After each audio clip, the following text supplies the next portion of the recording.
ये है आदिति।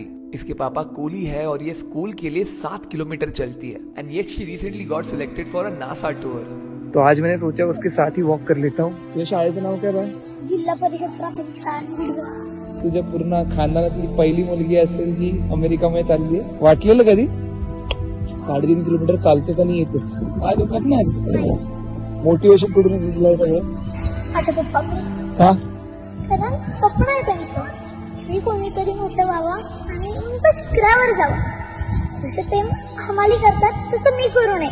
माझंही स्वप्न आहे की माझ्यामुळे माझ्या वडिलांची मान खाली गेली पाहिजे. आम्ही शिकावं, आम्ही मोठं व्हावं म्हणून स्वतः कष्ट करतो. आजारी पडले ना तरी माझे वडील कित्येकदा दवाखान्यातही नाही जात. ओरडून ओरडून सांगावं लागतं. 7 kilometers is not a joke and she does it effortlessly. मग आता नासामध्ये जाऊन तू काय करणार? शोध त्यांनी जे लावले ना त्याची माहिती घ्यायची. जर जमलंच तर त्यांच्या शोधातून थोडं आपलं काहीतरी शोधायचं. किती मुलं झालीत सिलेक्ट? 25. किती मुलांमधून? 16,000 मुलं. What is the learning of life you want to give to the world? आपलं नाव मोठं तर आपल्याला या जगात व्हॅल्यू. आज नाव मोठं झालं, उद्या तुला खाली झालं, विसरले आपल्याला दुनिया. 5 वर्षानंतर काय, 10 वर्षानंतर काय? स्वप्न आहे माझं IPS बनायचं. श्रीमंत व्हायचं ना तुला?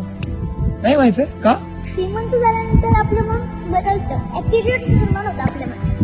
त्याच्यामुळे मला श्रीमंत नाही व्हायचं. मनाने श्रीमंत व्हायचंय, अभ्यासाने श्रीमंत व्हायचंय, तर पैशाने श्रीमंत. समज या जगाला तुला एक प्रश्न विचारायचा असेल, तो काय असेल?